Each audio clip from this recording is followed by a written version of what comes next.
Hello दोस्तों, कैसे हो आप सब। आशा करता हूँ मस्त होंगे, बढ़िया होंगे, बेहतरीन होंगे और अपनी तैयारी में व्यस्त होंगे। तो ना थके पाँव कभी, ना थके पाँव कभी, ना ही हिम्मत हारी है।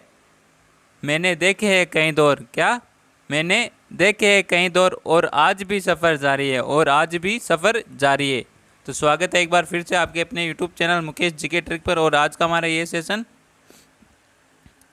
आर्मी अग्निवीर 2024 के लिए बहुत ही शानदार सेशन रहने वाला और अंतिम महायुद्ध होगा, जिसमें हम बहुत ही शानदार क्वेश्चन देखेंगे जो एग्जाम की दृष्टि से बहुत ही महत्वपूर्ण और शानदार क्वेश्चन होंगे। और ये अब तक के एनालिसिस के आधारित क्वेश्चन होंगे। और 50 क्वेश्चन देखेंगे जो बहुत ही महत्वपूर्ण क्वेश्चन होंगे, और बिल्कुल ऐसा ही पेपर आएगा आपका, रट लो इनको। तो चलो सेशन को शुरू करते हैं। तो पहला क्वेश्चन आपके सामने, पहला क्वेश्चन है, निम्नलिखित में से किस क्रांति में स्वतंत्रता, बंधुत्व तथा समानता का नारा दिया गया। तो किस क्रांति में स्वतंत्रता, बंधुत्व तथा समानता का नारा दिया गया। तो ऑप्शन आपके सामने, फ्रांस की क्रांति में, अमेरिका की क्रांति में, रूस की क्रांति में, या ये सभी। तो इसका आंसर क्या हो जाएगा, एक बार सभी आंसर कर दो कमेंट में। और सभी का बिल्कुल करेक्ट आंसर आना चाहिए। तो एक बार सभी सेशन को लाइक कर दो और अपने दोस्तों के साथ शेयर कर दो सेशन को फटाफट। एक बार अपने दोस्तों के साथ शेयर करके आओ सेशन को फटाफट। और इसका आंसर दो फटाफट। क्या आंसर हो जाएगा इसका,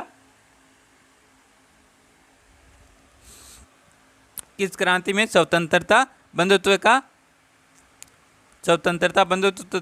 बंधुत्व तथा समानता का नारा दिया गया। तो इसका आंसर क्या हो जाएगा,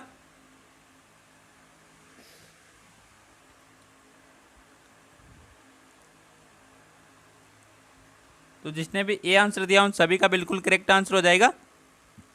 फ्रांस की क्रांति में स्वतंत्रता, बंधुत्व तथा समानता का नारा दिया गया। तो इसका ए आंसर हो जाएगा बिल्कुल करेक्ट आंसर। जिसने भी ए आंसर दिया उन सभी का हो जाएगा बिल्कुल राइट आंसर। अगले क्वेश्चन की ओर बढ़ते हैं हम।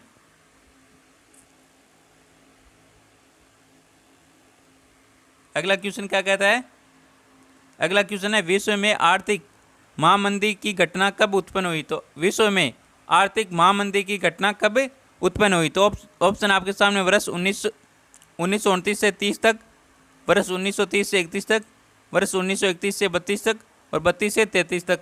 तो इसका आंसर क्या हो जाएगा, एक बार सभी आंसर कर दो कमेंट में। और सभी का बिल्कुल करेक्ट आंसर आना चाहिए। क्या आना चाहिए, सभी का बिल्कुल करेक्ट आंसर आना चाहिए। तो एक बार सभी आंसर कर दो कमेंट में। तो विश्व में आर्थिक महामंदी की घटना कब उत्पन्न हुई थी। तो इसका भी ए आंसर हो जाएगा बिल्कुल करेक्ट आंसर। 1929 से 1930 में विश्व में आर्थिक महामंदी की घटना उत्पन्न हुई। तो इसका भी हो जाएगा ए आंसर बिल्कुल करेक्ट आंसर। जिसने भी ए आंसर दिया उन सभी का बिल्कुल राइट आंसर हो जाएगा। अगले क्वेश्चन की ओर बढ़ते हैं हम। अगला क्वेश्चन है, निम्न में से कौन शहीद वंश के शासक है। तो इनमें से कौन है जो शहीद वंश के शासक है। तो ऑप्शन है, मुबारक शाह, खिजर खां, मोहम्मद शाह, ये सभी। तो एक बार सभी आंसर कर दो। इसका क्या आंसर हो जाएगा, और आंसर आया सर डी को लॉक कर दो। क्या सर, डी को लॉक कर दूं। तो कर दूं डी को लॉक। बताओ एक बार सभी आंसर करो फटाफट। सभी का आंसर आना चाहिए भाई। और सभी का आंसर आ रहा है सर डी को लॉक कर दो। तो लॉक कर दिया डी को लॉक। तो आपका डी लॉक नहीं होगा। तो इसका आंसर हो जाएगा बी आंसर। क्या आंसर हो जाएगा, बी आंसर। शहीद वंश के शासक थे।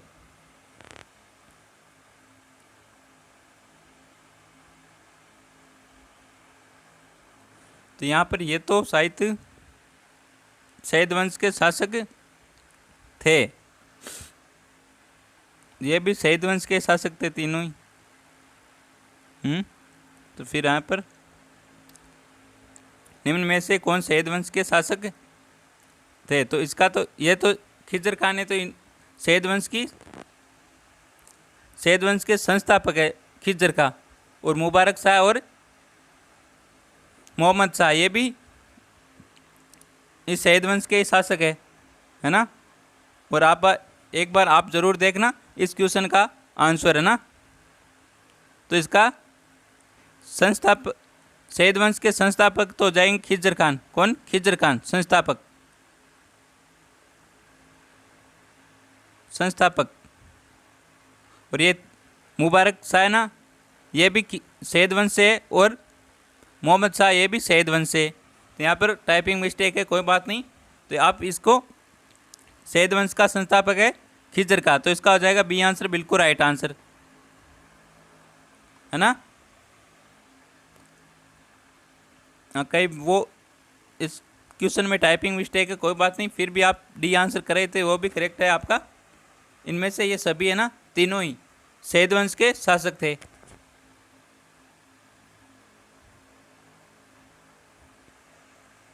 अगला क्वेश्चन आपके सामने,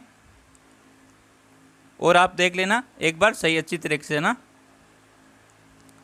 अगला क्वेश्चन है, हर्यक वंश का संस्थापक कौन था? तो हर्यक वंश का संस्थापक कौन था? ऑप्शन है बिंबिसार, शिशुनाग, धनानंद, उदयन। तो हर्यक वंश का संस्थापक कौन था बताओ एक बार सभी। इसका आंसर सभी का बिल्कुल करेक्ट आंसर आना चाहिए। हर्यक वंश का संस्थापक पूछा आपसे, तो हर्यक वंश का संस्थापक कौन है भाई, बता दो एक बार सभी, आंसर कर दो फटाफट। हर्यक वंश का संस्थापक कौन है भाई?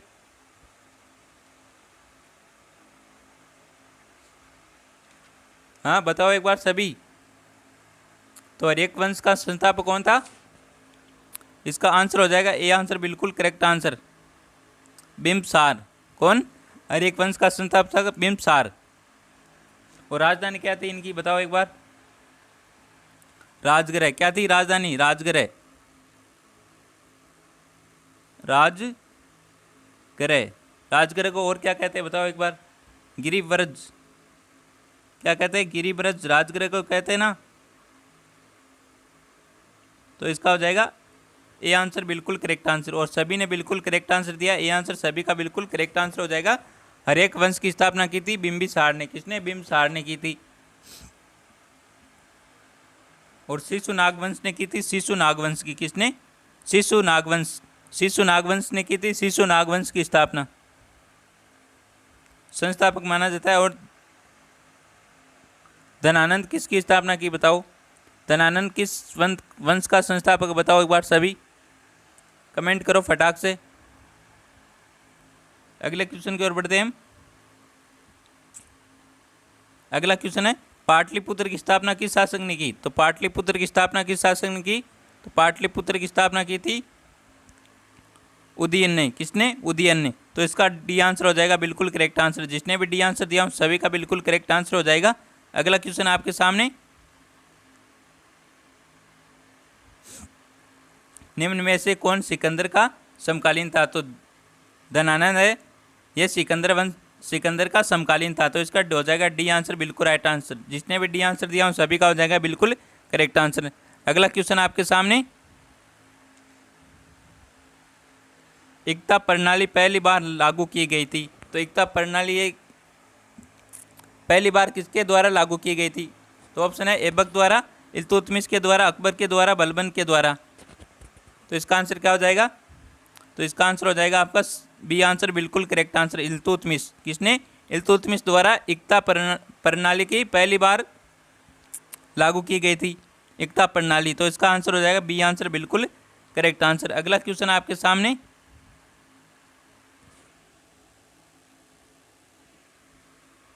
अगला क्वेश्चन है बहुत ही शानदार क्वेश्चन है। अशोक ने किस बौद्ध संत से प्रभावित होकर बौद्ध धर्म अपनाया? तो अशोक ने किस बौद्ध संत से प्रभावित होकर बौद्ध धर्म अपनाया था? तो ऑप्शन है उपगुप्त ने, उपगुप्त से, विष्णुगुप्त से, बृहदर्थ और ब्रह्मागुप्त से। तो इसका आंसर क्या हो जाएगा? तो इसका आंसर क्या हो जाएगा? तो इसका आंसर हो जाएगा ए आंसर, बिल्कुल राइट आंसर। सभी का आंसर बिल्कुल करेक्ट आंसर है, ए आंसर। बहुत ही बढ़िया दोस्तों, सभी ने बिल्कुल करेक्ट आंसर दिया। अशोक ने, ये उपगुप्त है बौद्ध संत, इनसे प्रभावित होकर बौद्ध धर्म अपनाया था। तो इसका ए आंसर हो जाएगा बिल्कुल राइट आंसर। अगला क्वेश्चन है,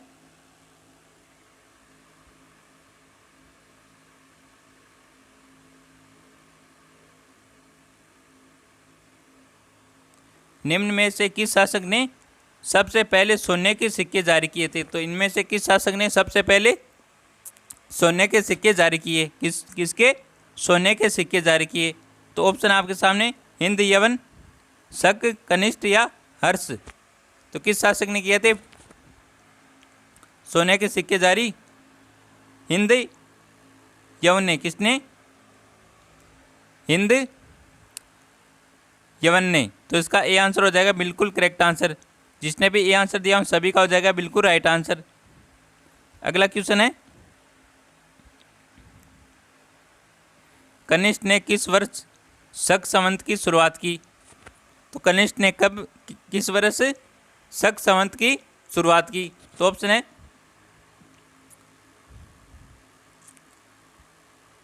72 ईस्वी में, 75, 78, 105 ईसा में।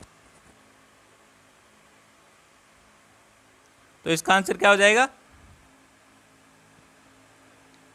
तो इसका आंसर हो जाएगा सी आंसर बिल्कुल राइट आंसर। जिसने भी सी आंसर दिया उन सभी का हो जाएगा बिल्कुल राइट आंसर यहाँ पर।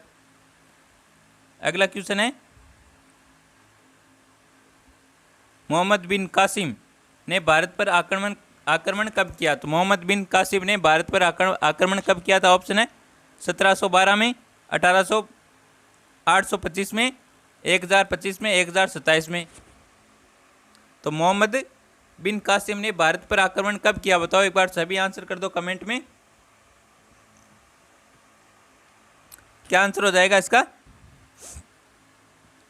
इसका आंसर हो जाएगा 1712। ए आंसर हो जाएगा बिल्कुल राइट आंसर।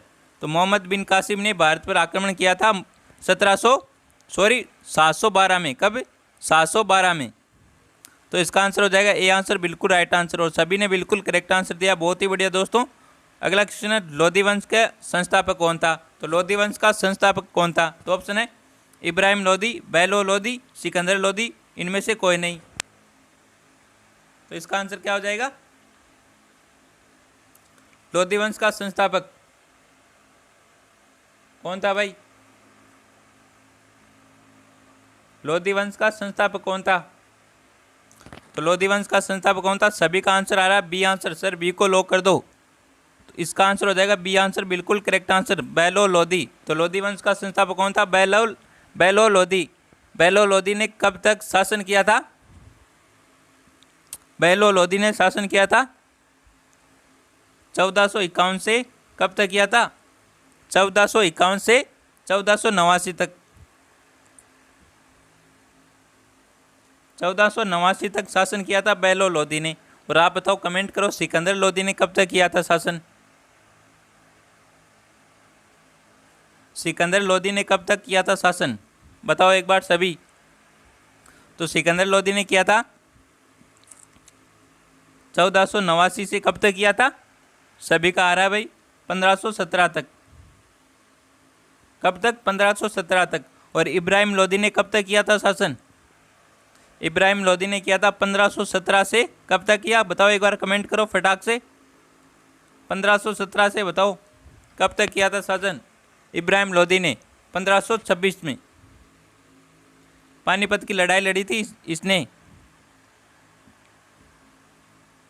1526 तक। तो लोधी वंश का संस्थापक कौन था? बैलो लोधी। बैलो लोधी ने कब तक शासन किया?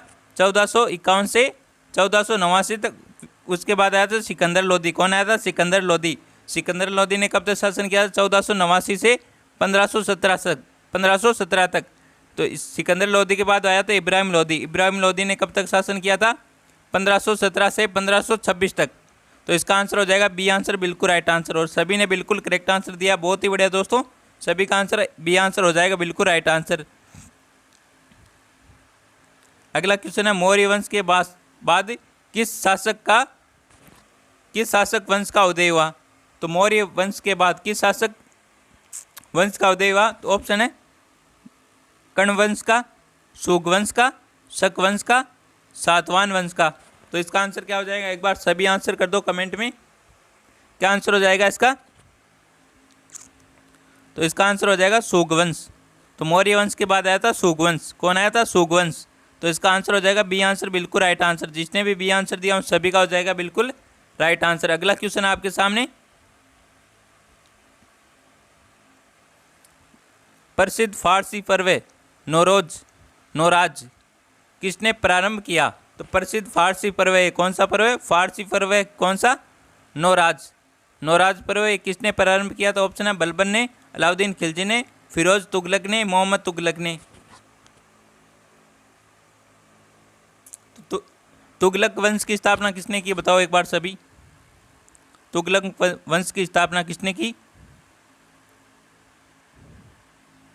संस्थापक बता दो आप तुगलक वंश का, कौन है?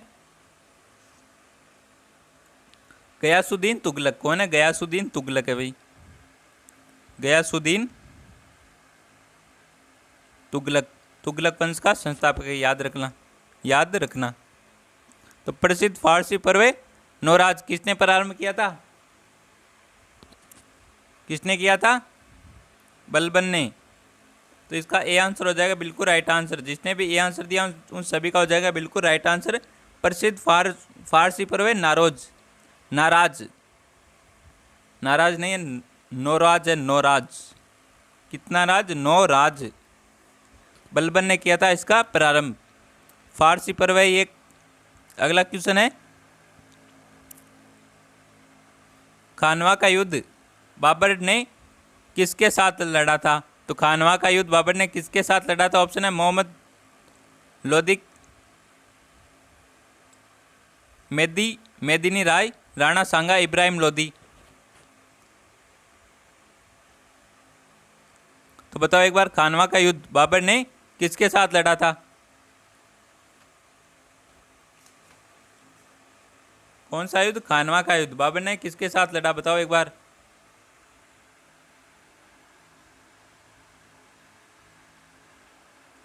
सभी का आंसर आना चाहिए भाई।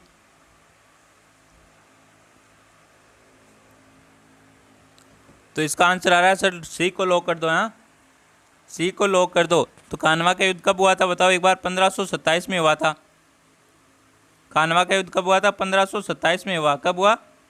खानवा का युद्ध हुआ 1527 में। कब हुआ? 1527 में। बाबर और राणा सांगा के मध्य हुआ था। कब हुआ था? बाबर और राणा सांगा के मध्य।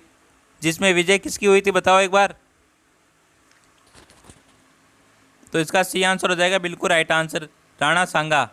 तो बाबर के साथ लड़ा था राणा सांगा, जिसमें बाबर की विजय हुई थी। किसकी विजय हुई थी? बाबर की विजय हुई थी। अगला क्वेश्चन आपके सामने,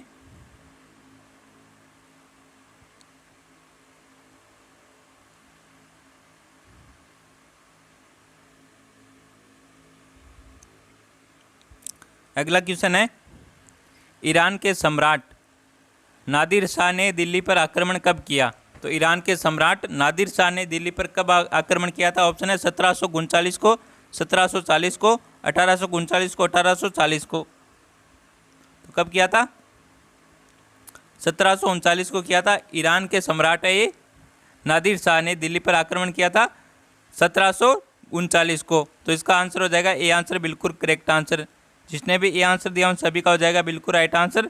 नेक्स्ट क्वेश्चन आपके सामने, किस मुगल शासक को जिंदा पीर कहा जाता है? बहुत ही शानदार क्वेश्चन है भाई। किस मुगल शासक को जिंदा पीर कहा जाता है? तो ऑप्शन है जहांगीर को, अकबर को, औरंगजेब को, शाहजहां को। जिंदा पीर किसे कहा जाता है? आंसर आ रहा है, ए आंसर आ रहा है, सी भी आंसर आ रहा है और बी भी आंसर आ रहा है, और एक आ रहा है सर, एक को लॉक कर दो। तो जिंदा शासक, जिंदा पीर किसे कहा जाता है? जिंदा पीर कहा जाता है औरंगजेब को। किसी ने भी बिल्कुल राइट आंसर नहीं दिया भाई। सी वालों का हो जाएगा बिल्कुल करेक्ट आंसर। जिंदा पीर कहा जाता है औरंगजेब को। किसे कहा जाता है? औरंगजेब को। तो इसका सी आंसर हो जाएगा बिल्कुल राइट आंसर। अगला क्वेश्चन है, पानीपत का प्रथम युद्ध कब हुआ था? तो पानीपत का प्रथम युद्ध कब हुआ था? 1526 को, 1557 को, 1556 को, 1761 को। तो पानीपत का प्रथम युद्ध कब हुआ था? बताओ एक बार सभी।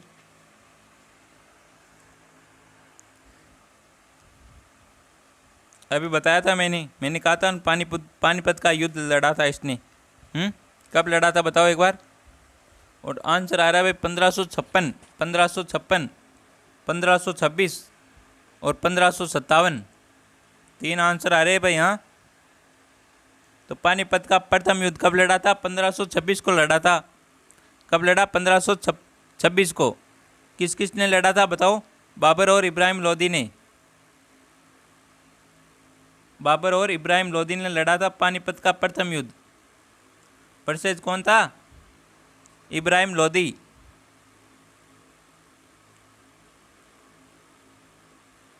इब्राहिम लोदी। और पानीपत की दूसरा युद्ध कब हुआ था? 1556 को हुआ था। दूसरा युद्ध हुआ था 1556 को। कब हुआ था? 1556 को हुआ था। किन किन के मध्य हुआ था?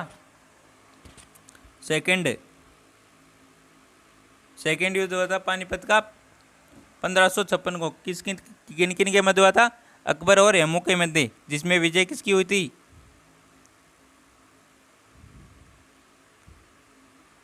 अकबर और हेमू। वर्सेस कौन था? हेमू था भाई। जिसमें विजय किसकी हुई थी? विजय हुई थी अकबर की। किसकी? अकबर की। तो इसका हो जाएगा ए आंसर हो जाएगा बिल्कुल राइट आंसर। कौन सा? A answer. जिसने भी ए आंसर दिया था उन सभी का बिल्कुल राइट आंसर हो जाएगा। पानीपत का प्रथम युद्ध कब हुआ था? 1526 को हुआ था। किन किन के मध्य? बाबर और इब्राहिम लोदी के मध्य। जिसमें विजय किसकी हुई थी? बाबर की हुई थी। अगला क्वेश्चन है, कनौज का युद्ध कब लड़ा गया? तो कनौज का युद्ध कब लड़ा गया? ऑप्शन है 1526 को, 1540 को, 1556 को, 1576 को। तो 1526 को तो हुआ था पानीपत का प्रथम युद्ध। 1556 को हुआ था द्वितीय पानीपत का दूसरा युद्ध। कनौज का युद्ध कब हुआ बताओ एक बार? कनौज का युद्ध कब हुआ? एक बार सभी आंसर कर दो भाई।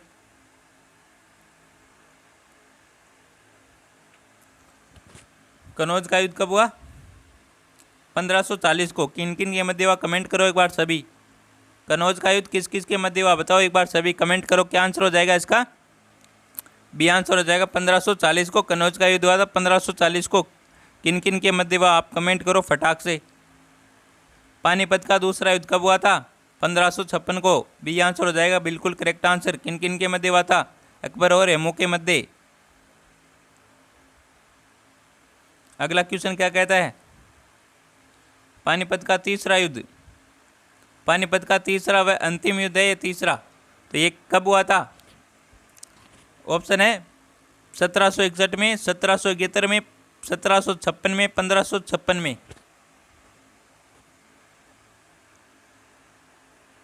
तो पानीपत का तृतीय युद्ध कब हुआ था बताओ एक बार।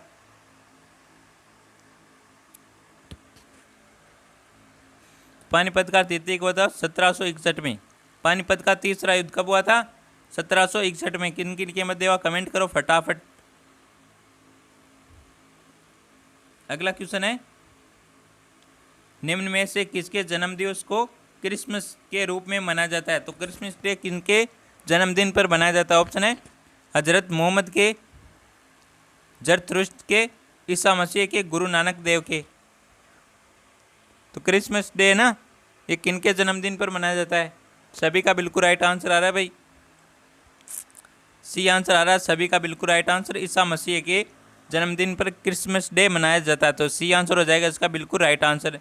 सभी का बिल्कुल राइट आंसर आ रहा है भाई। सिख धर्म में कुल कितने गुरु हुए? तो सिख धर्म में कुल कितने गुरु हुए? ऑप्शन है 8, 10, 11, 7। तो सिख धर्म में कितने गुरु हुए? 10 गुरु हुए। कितने? सिख धर्म में हुए थे कुल 10 गुरु। कितने हुए थे? 10 गुरु हुए थे।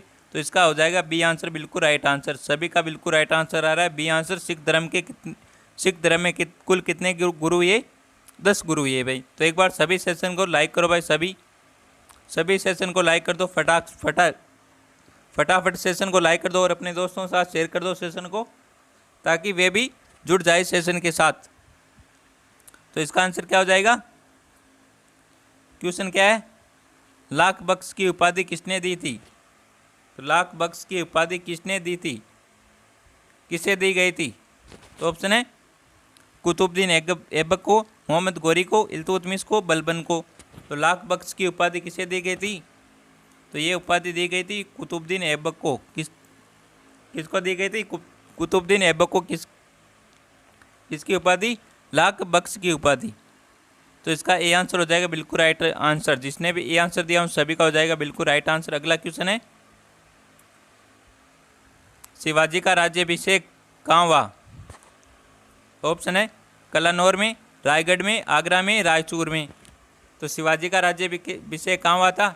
सभी का बिल्कुल राइट आंसर आ रहा है बी आंसर। सभी का हो जाएगा बिल्कुल राइट आंसर रायगढ़। अगला क्वेश्चन है, नील दर्पण के लेखक थे। तो नील दर्पण के लेखक कौन थे? दीनबंधु मित्र। कौन? दीनबंधु मित्र नील दर्पण के लेखक थे ये, दीनबंधु मित्र। तो इसका डी आंसर हो जाएगा बिल्कुल राइट आंसर। अगला क्वेश्चन है, दादा भाई नारोजी द्वारा संपादित समाचार पत्र था। तो दादा भाई नारोजी ने कौन सा समाचार पत्र संपादित किया था? कौन सा किया था? राफ्त गुप्तार। कौन सा? राफ्त गुप्तार है ये समाचार पत्र संपादित किया था दादा भाई नारोजी ने। किसने किया था? दादा भाई नारोजी ने। तो इसका बी आंसर हो जाएगा बिल्कुल राइट आंसर। अगला क्वेश्चन है, मुगल साम्राज्य का संस्थापक कौन है भाई? मुगल साम्राज्य का संस्थापक कौन है?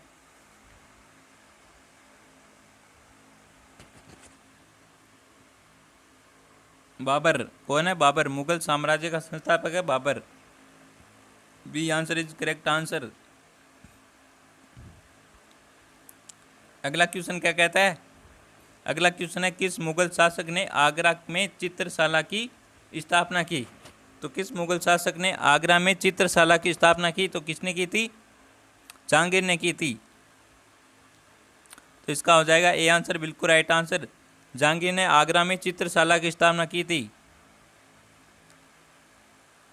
अगला क्वेश्चन है, बहुत ही शानदार क्वेश्चन है, मोती मस्जिद का निर्माण किस शासक ने करवाया था? तो मोती मस्जिद का निर्माण किस शासक ने करवाया था? तो मोती मस्जिद का निर्माण करवाया था शाहजहां ने। किसने? शाहजहां ने करवाया था। बी आंसर हो जाएगा बिल्कुल राइट आंसर। और आप कमेंट करो ये मोती मस्जिद है ये कहाँ पर स्थित है? मोती मस्जिद का निर्माण करवाया था शाहजहां ने। किसने करवाया था? शाहजहां ने। तो इसका हो जाएगा बिल्कुल राइट आंसर बी आंसर। जिसने भी बी आंसर दिया उन सभी का हो जाएगा बिल्कुल राइट आंसर। अगला क्वेश्चन आपके सामने,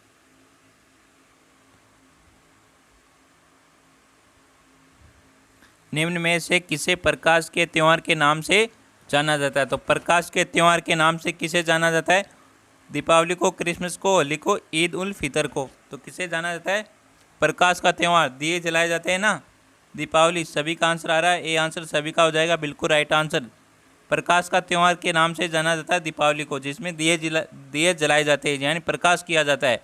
तो प्रकाश के त्यौहार के नाम से जाना जाता है दीपावली को। अगला क्वेश्चन है, कुंभ का आयोजन निम्न में से कहाँ किया जाता है? तो इनमें से कुंभ मेले का आयोजन कहाँ किया जाता है? हरिद्वार में, उज्जैन में, नासिक में, ये सभी। तो इसका आंसर आ रहा है सर डी को लॉक कर दो। क्या बात है भाई, सभी का आंसर हो जाएगा बिल्कुल राइट आंसर। कुंभ मेले का आयोजन इन तीनों स्थानों पर किया जाता है। हरिद्वार में किया जाता है, उज्जैन में किया जाता है और नासिक में कुंभ मेले का आयोजन किया जाता है। तो इसका आंसर हो जाएगा डी आंसर हो जाएगा बिल्कुल राइट आंसर। सभी का बिल्कुल करेक्ट आंसर आया। क्या बात है भाई दोस्तों, सभी का हो जाएगा बिल्कुल राइट आंसर डी आंसर। कुंभ मेले का आयोजन किया जाता है हरिद्वार में, उज्जैन में, नासिक में। तीनों आंसर हो जाएगा राइट आंसर। अगला क्वेश्चन है, सौरमंडल के किस ग्रह को लाल ग्रह कहा जाता है? तो सौरमंडल के किस ग्रह को लाल ग्रह कहा जाता है? एक बार सभी आंसर कर दो भाई। लाल ग्रह किसे कहा जाता है? सौरमंडल के किस ग्रह को लाल ग्रह कहा जाता है?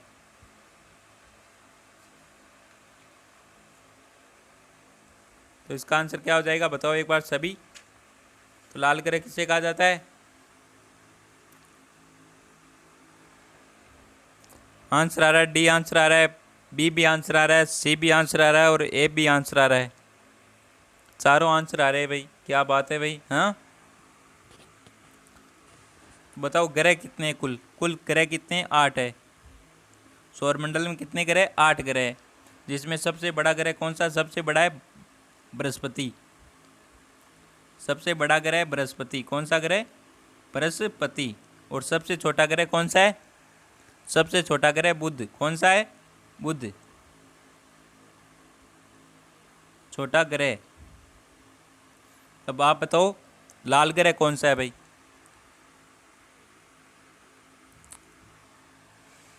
लाल ग्रह। और सबसे चमकीला ग्रह कौन सा? शुक्र है, सबसे चमकीला ग्रह शुक्र। तो बचा एक मंगल ग्रह। तो मंगल ग्रह को लाल ग्रह कहा जाता है। आपने देख मंगल ग्रह किसका वार होता है भाई बताओ? हनुमान जी का वार होता है ना। तो आपने देखा होगा कहीं पर, कहीं मंदिर में मूर्ति लगी होती है, उस पर लाल किया जाता है, लाल लाल रंग किया जाता है उस पर। तो यानी मंगल ग्रह लाल रंग, तो लाल ग्रह कहा जाता है मंगल ग्रह को। तो इसका हो जाएगा डी आंसर हो जाएगा, बिल्कुल करेक्ट आंसर। जिसने भी डी आंसर दिया था उन सभी का बिल्कुल राइट आंसर हो जाएगा। अगला क्वेश्चन है, निम्न में से कौन से खगोलीय पिंड सौरमंडल में शामिल होती है? तो इनमें से कौन से खगोलीय पिंड सौरमंडल में शामिल होते हैं? ऑप्शन है सूर्य, उल्का पिंड, शुक्र ग्रह, ये सभी। तो इसका आंसर क्या हो जाएगा? इसका भी हो जाएगा डी आंसर, बिल्कुल करेक्ट आंसर। सभी का बिल्कुल करेक्ट आंसर है भाई। अगला क्वेश्चन है क्या है? पृथ्वी के सबसे निकट तारा कौन सा है? ऑप्शन है सेंटारस, सूर्य, मंगल, शनि। एक याद रखना, ये शनि है, ये सबसे न्यूनतम घनत्व वाला ग्रह, न्यूनतम घनत्व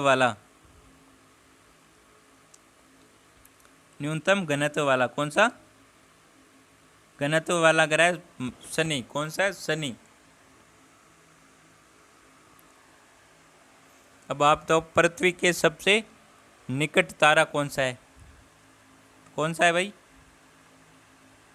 सूर्य। सूर्य पृथ्वी के सबसे निकट तारा है। सूर्य तारा है तो और क्या है? दिन में दिखाई देता है, पर वो बात अलग है ना।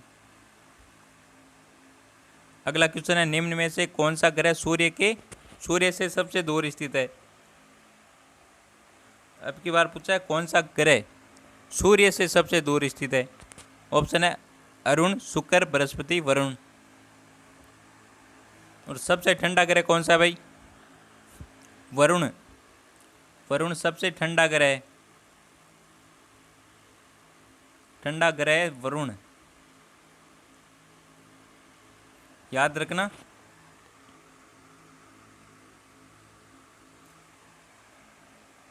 और सूर्य से सबसे दूर है कौन है? सूर्य से सबसे दूर। और आपसे पूछा जाए पृथ्वी से सबसे दूर कौन सा है? तो पृथ्वी से सबसे दूर ग्रह यही है, वरुण। और पूछा गया सूर्य से सबसे दूर कौन सा है भाई? सूर्य से सबसे दूर कौन सा है?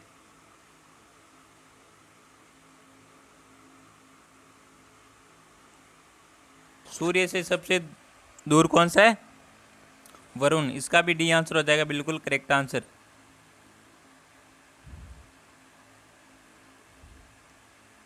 वरुण। पृथ्वी से सबसे निकट है शुक्र। कौन सा है? पृथ्वी से सबसे निकट है शुक्र, याद रखना। अगला क्वेश्चन है, निम्न में से किस ग्रह को नीला ग्रह के नाम से जाना जाता है? तो लाल ग्रह तो कहा जाता है मंगल ग्रह को। किसे कहा जाता है? मंगल ग्रह को। और अब पूछा नीला ग्रह किसे कहा जाता है? बताओ एक बार सभी। तो इसका आंसर क्या हो जाएगा? पृथ्वी। पृथ्वी को नीला ग्रह कहा जाता है। किसे कहा जाता है? सभी का आंसर आ रहा है भाई, बिल्कुल राइट आंसर, बी आंसर। अगला क्वेश्चन है, सौरमंडल का सबसे बड़ा उपग्रह। तो सौरमंडल का सबसे बड़ा उपग्रह पूछा है, कौन सा उपग्रह? ऑप्शन है गैनीमेड, टाइटन, चंद्रमा, डिमोस। तो सौरमंडल का सबसे बड़ा उपग्रह कौन सा है? गैनीमेड। कौन है? गैनीमेड। ये आंसर हो जाएगा इसका, बिल्कुल राइट आंसर। नेक्स्ट क्वेश्चन है, निम्न में से किस ग्रह के पास एक ही उपग्रह नहीं है? तो इनमें से किस ग्रह के पास एक भी उपग्रह नहीं है? तो बुध और शुक्र के पास एक भी उपग्रह नहीं है। क्या नहीं है? उपग्रह नहीं है। उपग्रह नहीं है, यहाँ पर 0 उपग्रह। यहाँ पर बुध और शुक्र के पास कोई भी उपग्रह नहीं है, तो इसका हो जाएगा डी आंसर, बिल्कुल राइट आंसर। अगला क्वेश्चन है, आकार के अनुसार सौरमंडल का सबसे छोटा ग्रह कौन सा है? तो आकार के अनुसार सौरमंडल का सबसे छोटा ग्रह कौन सा है? बुध है। कौन सा है? बुध। ए आंसर हो जाएगा, बिल्कुल राइट आंसर। लाल ग्रह और नीला ग्रह पृथ्वी। अगला क्वेश्चन है, क्रिप्स मिशन भारत कब आया? तो क्रिप्स मिशन है, ये भारत कब आया था? तो ये आया था आपके वर्ष 1942 को। कब आया था? वर्ष 1942 को आया था क्रिप्स मिशन, भारत आया था 1942 को। तो इसका हो जाएगा बी आंसर, बिल्कुल राइट आंसर। अगला क्वेश्चन है, मुस्लिम लीग द्वारा प्रत्यक्ष कार्रवाई दिवस कब मनाया जाता है? तो मुस्लिम लीग द्वारा प्रत्यक्ष कार्रवाई दिवस कब मनाया जाता है?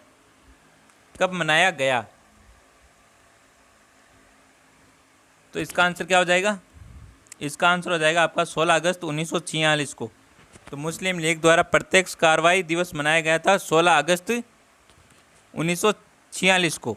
तो इसका ए आंसर हो जाएगा, बिल्कुल राइट आंसर। अगला क्वेश्चन है, बहुत ही शानदार क्वेश्चन है, वेरी इंपॉर्टेंट क्वेश्चन है। खेड़ा सत्याग्रह का नेतृत्व किसने किया? तो खेड़ा सत्याग्रह का नेतृत्व किसने किया था? ऑप्शन है, महात्मा गांधी ने, सरदार वल्लभ भाई पटेल ने, स्वामी सहजानंद ने, भवन सिंह ने।